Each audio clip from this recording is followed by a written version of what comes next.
ITDP విస్తరపేట గ్రూపులు ఉన్నాయి. ఒక విషాదం ఏంటంటే అసలు మనకు సంబంధం లేని విషయాలు మన గ్రూపుల్లో ఎందుకు పోస్ట్ చేస్తున్నారు? తిరువూరు మన పోస్టుల్లో 99% తిరువూరుకి సంబంధించి ఏం పెడితే మనకు 10 ఓట్లు వస్తాయి, ఏం పెడితే వైసీపీకి 10 ఓట్లు తగ్గుతాయి. ఇదే పాయింట్ మీద పనిచేయాలి. రామ్ గోపాల్ వర్మ తిరుమూరు వస్తానన్నాడంట. దాన్ని షేర్ చేసింది ఎవరంటే మనోళ్ళు. చెప్పండి, ఇప్పుడు రామ్ గోపాల్ వర్మకి మనం పబ్లిసిటీ ఇవ్వాలా?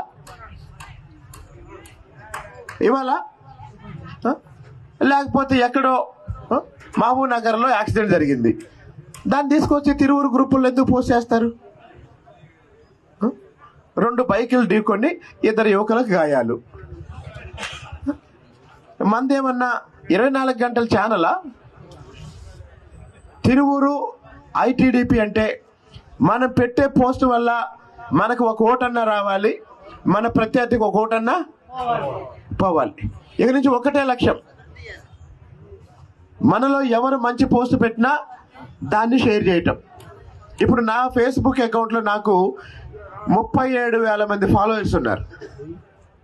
నాకు 37,000 మంది ఫాలోవర్స్ ఉన్నారు.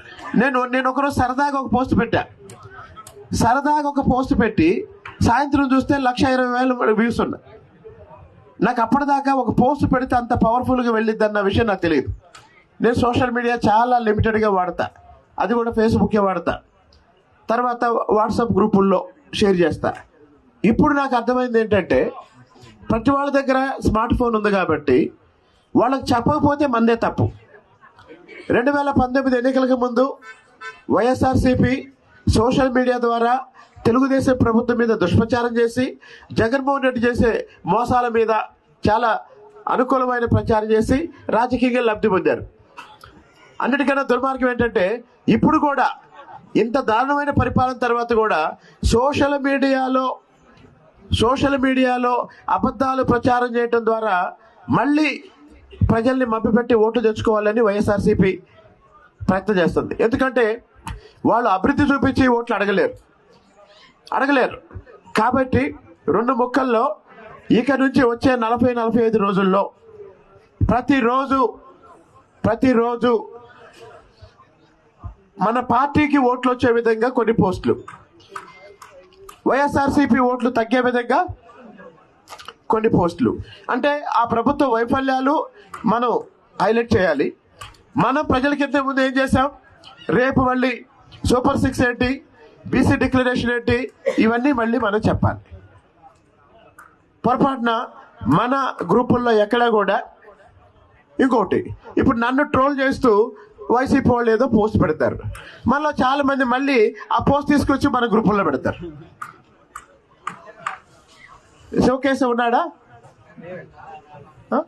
దయచేసి మీ అందరికీ చెప్తున్నా, నేను తిరువూరు వచ్చిన దగ్గర నుంచి శివకేశవ్ నాకు వ్యతిరేకంగా పోస్టులు పెట్టాడు, నేనేమనలేదు.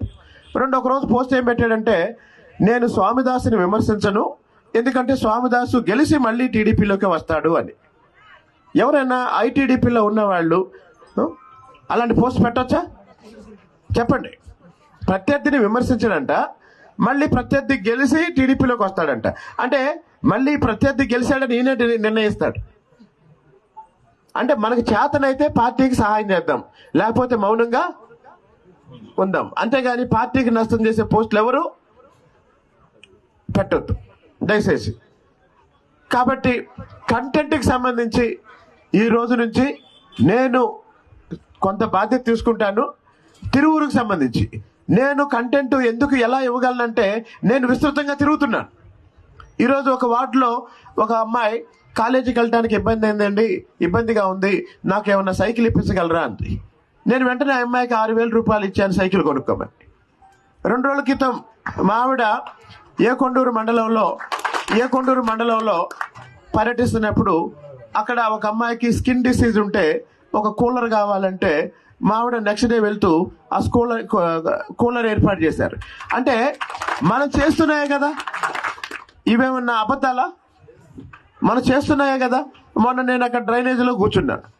వాస్తవానికి డ్రైనేజ్ ఉందంటే సరే నేను మళ్ళీ వస్తాను, తర్వాత మాట్లాడతాను అని చెప్పి వెళ్తారు. కానీ నేను అక్కడ కూర్చున్న తర్వాత అక్కడ సచివాలయం నుంచి సంబంధిత శానిటరీ ఆఫీసర్ ఆమె వచ్చారు, ఆమె ఎక్స్ప్లెనేషన్ ఇచ్చారు. తర్వాత మున్సిపల్ కమిషనర్ ఫోన్ చేశారు, దాన్ని వెంటనే క్లీన్ చేస్తామని చెప్పారు. అంటే ఒక సమస్యని హైలైట్ చేసి దాన్ని మనం పరిష్కరించినప్పుడు మరి ఆ ప్రాంత ప్రజల నుంచి మనకి మద్దతు రావాలి కదా. అంటే ఆ మద్దతు కూడా దాన్ని హైలైట్ చేసి తెచ్చుకోవాల్సిన బాధ్యత కూడా మందే. కాబట్టి నా పాలసీ ఏంటంటే మంచి పనులు చేద్దాం, దాన్ని జనానికి రీచ్ అయ్యే విధంగా మీరు చేయండి.